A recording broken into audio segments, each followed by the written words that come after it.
my own game in PLO.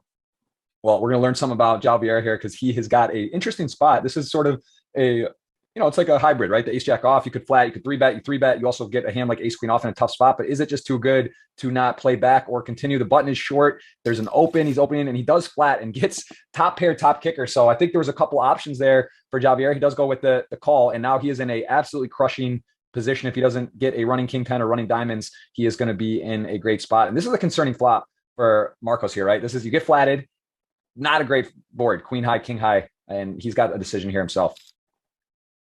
It seems like ace queen is one of those hands that in this particular spot is almost always going to call, but never jams and never folds. So it's definitely, and also king queen suited could be in there as well. So that queen high flop is not an easy flop to apply too much pressure to. I think Marcos has to be a little bit careful here.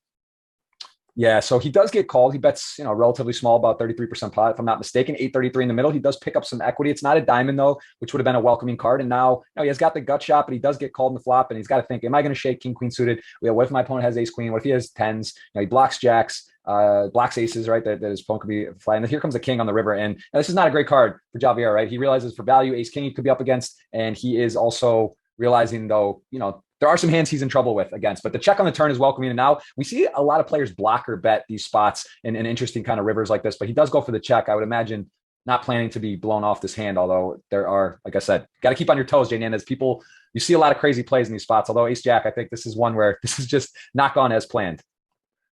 Ace king is very often in Marco's range, obviously. Betting the flop small, checking back on the turn. So he's blocking king jack suited. He's blocking ace king. He's going to go for the bet, and I think Zhao is probably not going to find the fold. He is blocking ace king himself. This is where it gets fun, right? It's such high level.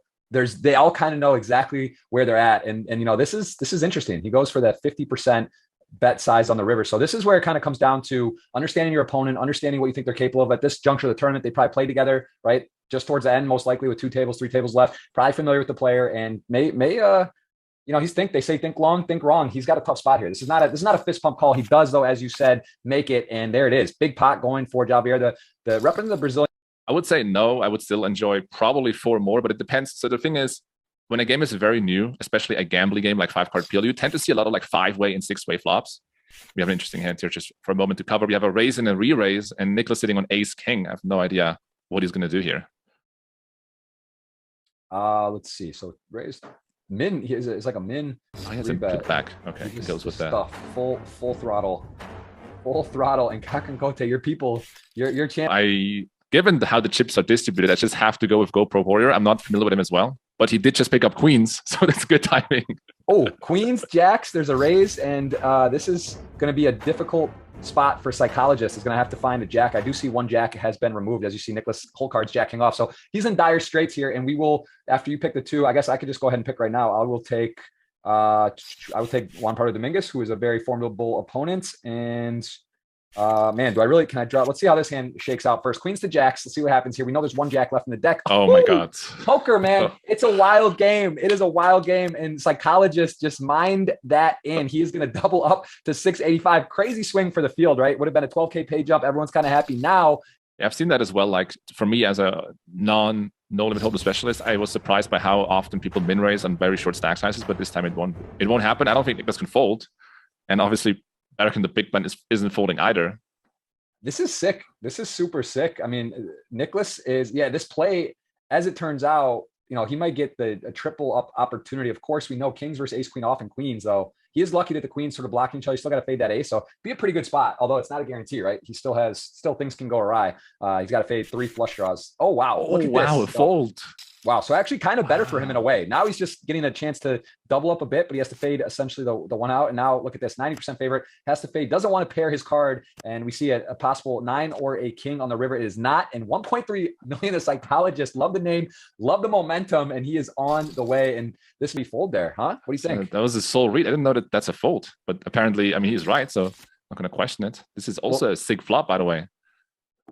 Very sick flop, and a problematic one if you are one of the viewers at home that is hitting a thumbs up, because you got a 7-8, which you could think is good, which it actually is in this case with 7 or 8 comes, but your flush draw is not, and that is a big portion of the equity that you would want to have in this hand. So he does just call, and this is GG guys. I do have a rule. The good news for you guys though is when you guys get knocked out first, I love to give you additional sweats because I just don't. That's not fun. If I give you guys a sweat and they're out first, like I'm gonna have to kick it up. Although I would say there's only 92 thumbs up. If we get knocked out, we're gonna have to get you guys moving here a little bit to get another player activated for your $100 free roll. But wow, check back. I still with the SPR stack to pot ratio. Really no way, right? It's gonna go now. He's got to go betting and Juan Pardo with the stone cold nuts. Look at that check back, man. Jay Nandez. That's kind of cheeky. If the river would have been a spade, it would have been really bad for Juan to have the check back there. But the river is just perfect now. Because if the river hits a spade, that's the only way for the big blind to get away from this hand, sort of cheaply. But now there's just really no way out here.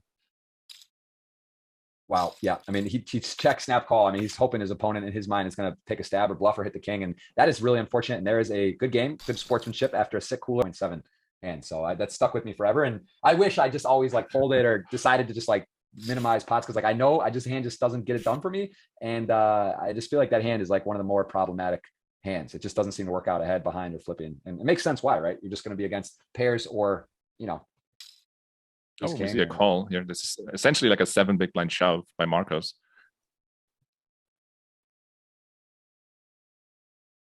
Maybe Nicholas even calls. Doesn't have such a bad hand here for like 4 big blinds-ish.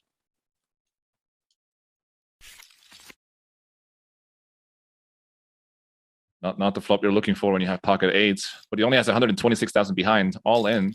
Call. Okay. You have a sweat. 73% goes up to 86. Oh my God. That's brutal. Short shows. Just depends on the chips distribution and obviously how the chips break. So we'll see. I think 2 hours usually a good over under. We are about 45 minutes in. Welcome in if you're just joining us. Jeff Gross alongside all in and a call. Oh yeah. Wow. There's for sure going to be a call. It just depends on what GoPro Warrior goes with here.